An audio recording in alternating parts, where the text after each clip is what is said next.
अतिशय सुंदर गोव्याच्या पारंपरिक गाण्यावरती नृत्य करत. कार्निवल फेस्टिवल चालू होणार आहे आजपासून.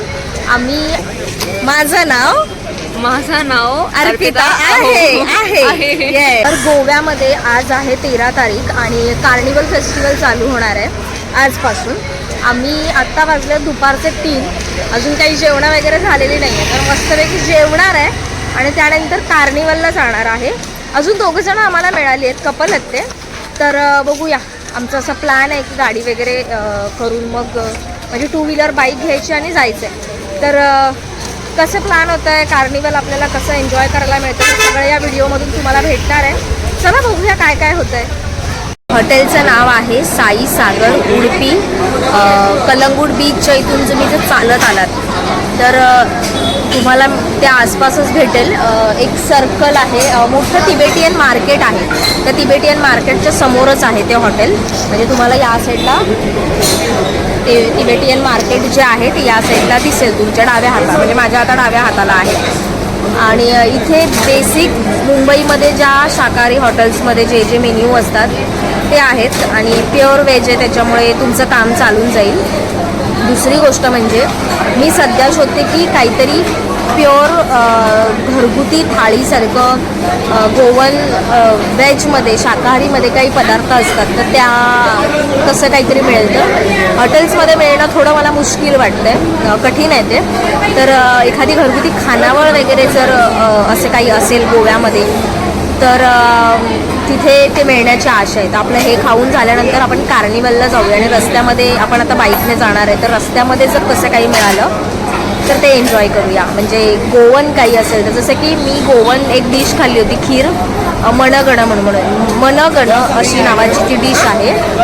साबुदाणा आणि आपली चण्याची डाळ दूध असं करून त्याची खीर बनवली जाते, छान लागते. गोवन डिश आहे.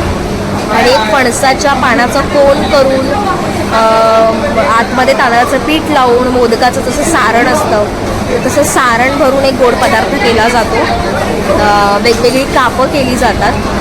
तर असे गोव्याचे काही व्हेजमध्ये पण खूप चांगले प्रकार आहेत. वेगळ्या भाज्या आहेत त्या आपण ट्राय करू शकतो, ज्या मला वाटतं खानावळीमध्येच मिळतील.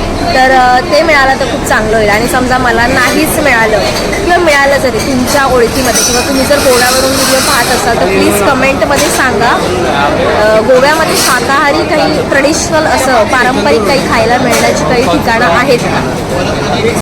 मागवलं होतं पनीर भुर्जी आणि चपाती. भाकऱ्या तर नाही आहे त्यांच्याकडे. तर त्यांचं असं म्हणणं आहे की त्यांच्याकडे चपाती नाही आहे, कारण इथे चपाती कोणी खात नाही, सगळे नान वगैरे खातात. पण आपण तर काही नान वगैरे नाही खाऊ शकत. तर आता थोडासा मेन्यू चेंज केला आहे. पनीर बिर्याणी आहे त्यांच्याकडे, तर ते बघूया आपण ट्राय करू. पनीर बिर्याणी मागवली होती, छान होती. मसाले खूप व्यवस्थित प्रमाणामध्ये होते.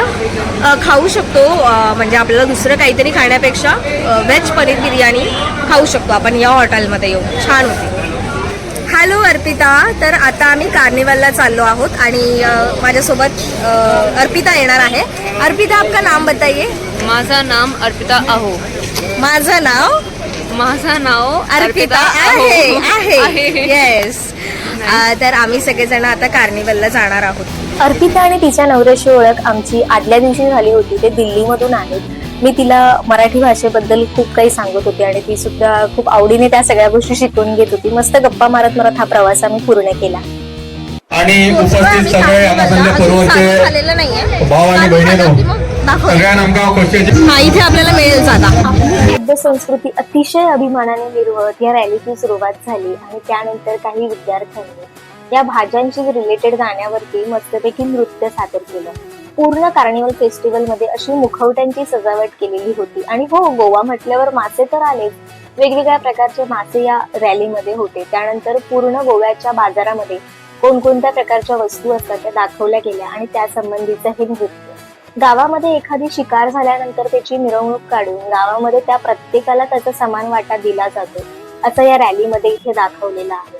आणि त्यानंतर बॉलिवूड मधल्या वेगवेगळ्या पात्र इथे साकारलेली आहेत, त्याची ही झलक नक्की पहा. कुठे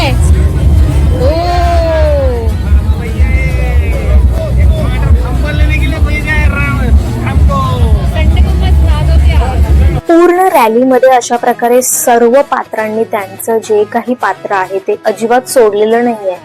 पूर्ण वेळ ते त्यांची जो काही अभिनय आहे तो करत करत ते येत आहेत. तुम्ही पाहू शकता गंगूबाई कॅरेक्टर आहे, तिथे पद्मावत तुम्हाला कॅरेक्टर दिसत असेल. त्यानंतर हे मॉन्जिलिका कॅरेक्टर तर इतकं सुंदर त्या मुलीने प्ले केलंय, तुम्ही पाहू शकता. आणि त्याच्यानंतर ह्या पूर्ण जे काही ही थीम होती त्याच्याशी रिलेटेड एक गाण्यावरती या मुलीने नृत्य केलं आहे. आणि हे गोव्यामधलं खाजं इथे लाईव्ह बनवून दाखवलेलं आहे आणि आम्हाला ऑफकोर्स त्यांनी खायला सुद्धा दिलं.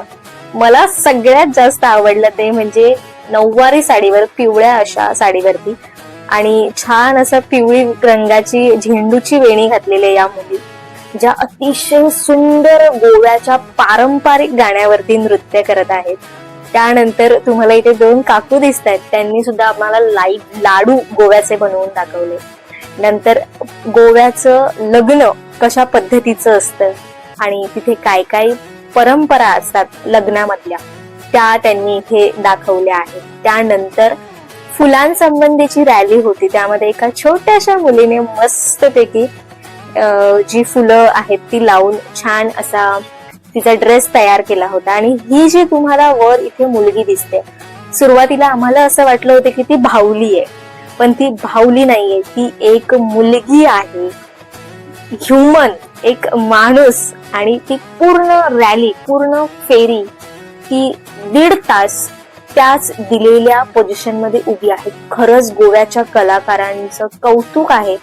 इतकं डेडिकेटेडली त्यांनी पूर्ण रॅलीमध्ये छानपैकी त्यांचं कॅरेक्टर आहे ते पकडून मस्त काम केलंय. गोव्यामध्ये जे सोशल मेसेजेस असतात त्या संबंधी सुद्धा इथे रॅलीमध्ये तुम्हाला दिसत असेल. प्लास्टिक पासून पृथ्वीला वाचवायचंय, पुन्हा जंगल तोड केली जाते, अशा बऱ्याचशा वेगवेगळ्या विषयांना घेऊन त्यांनी रॅलीमध्ये अवेअरनेस म्हणजे लोकांना जागरूकता व्हावी म्हणून छान छान डेकोरेशन आणि छान छान देखावे तयार केलेले आहेत, ज्यामधून लोकांना संदेश मिळेल. तसंच बऱ्याच ठिकाणी जंगली प्राण्यांची शिकार करून त्याची तस्करी केली जाते असे सुद्धा गुन्हे आहेत. तर त्यासंबंधी त्यांनी हा देखावा केला होता, जिथे काही लोक इथे जंगली प्राण्यांना मारत आहेत. आणि इथे बघा किती छान त्यांनी नाटक तयार केलंय, जिथे पोलीस येत आहेत आणि मग ते चोराला कसं पकडतायत, म्हणजे या सगळ्याचे परिणाम काय होतात याबद्दल त्यांनी पूर्ण असा देखावा केलेला आहे. पूर्ण रॅलीमध्ये तुम्ही पाहत असाल की एक त्यांचं जे काही संदेश त्यांना जो द्यायचा आहे तो देऊन झाला की त्याच्यावर छान असं नृत्य आपल्याला पाहायला मिळतं. आणि कार्निवल पाहायला आलेला प्रत्येक जण त्या गाण्यांवरती नाचतोय, प्रत्येक जण मजा करतोय. तिथे कुठेही असं कुणीतरी वेगळ्या ठिकाणून आलंय असं वाटतच नव्हतं, कारण ते पूर्ण कार्निवलमध्ये सगळं रमून गेले होते. आणि त्यानंतर पुढच्या रॅलीमध्ये जे पुढची गोष्ट आहे ती म्हणजे चणे आणि शेंगदाण्यांचा व्यवसाय. तर इथे आम्हाला छान गरम गरम चणे शेंगदाणे ते भाजून देत होते. आणि अगेन पुन्हा एकदा हे जे काही थीम आहे त्याच्यावर हे नृत्य 2 छोट्या चिमुकल्या या गाण्यावरती नृत्य करताना तुम्हाला दिसत असतील. गोवेकरांची ही पद्धत मला फारच आवडलेली आहे. म्हणजे कोणत्याही पद्धतीला, कोणत्याही गोष्टीला एका गाण्यातून आणि नृत्यातून कसं सादर करावं हे यांच्याकडून शिकावं. यांनी चणे शेंगदाणे अगदी पेरण्यापासून ते उगवण्याची पूर्ण प्रक्रिया आणि ते आपल्यापर्यंत कसे कोणत्या प्रक्रियेतून येतात हे सगळं नृत्यामधून सांगितलेलं आहे. त्यांना त्यांच्या कामाबद्दल प्रचंड आदर आहे, प्रचंड अभिमान आहे. आणि ह्यामुळेच कदाचित गोवा छोटं राज्य असलं तरी आनंदी राज्य म्हणून ओळखलं जातं. कार्निवल फेस्टिवलच्या रॅलीमधला हा शेवटचा देखावा. यामध्ये शेतकरी राजा शेतीच्या मशागतीपासून ते कसं अन्नधान्य पेरलं जातं, ते कसं उगवलं जातं, त्यानंतर ते कोणकोणत्या प्रक्रियेमधून जाऊन आपल्यापर्यंत पोहोचतं याचा देखावा यांनी केलेला आहे. तुम्ही पाहू शकता अन्नधान्य काढल्यानंतर ते कसं वेगळं केलं जातं, ते चक्कीमध्ये जाऊन त्याचे दाणे कसे निघतात, ते पीठ, ते धान्य आपल्यापर्यंत कोणकोणत्या प्रक्रियेमधून जाऊन आपल्यापर्यंत पोहोचतं, हे सगळं त्यांनी अतिशय विस्तृतपणे दाखवलेलं आहे. कार्निवल अशा प्रकारे मस्त छान गोव्याच्या ज्या ज्या पारंपरिक गोष्टी आहेत त्या दाखवल्या कार्निवलमध्ये. बघायला खूप मज्जा आली, खूप एन्जॉय केला आम्ही हे सगळं. तुम्ही पण तुम्हाला जेव्हा किंवा वेळ मिळेल, जेव्हा किंवा चान्स मिळेल या गोष्टीचं, तेव्हा नक्की कार्निवलला व्हिजिट करा. नक्की पहा, खूप मजा आली. Thank you so much watching. हा व्हिडिओ तुम्ही पाहिला त्यासाठी खूप खूप खूप खूप धन्यवाद.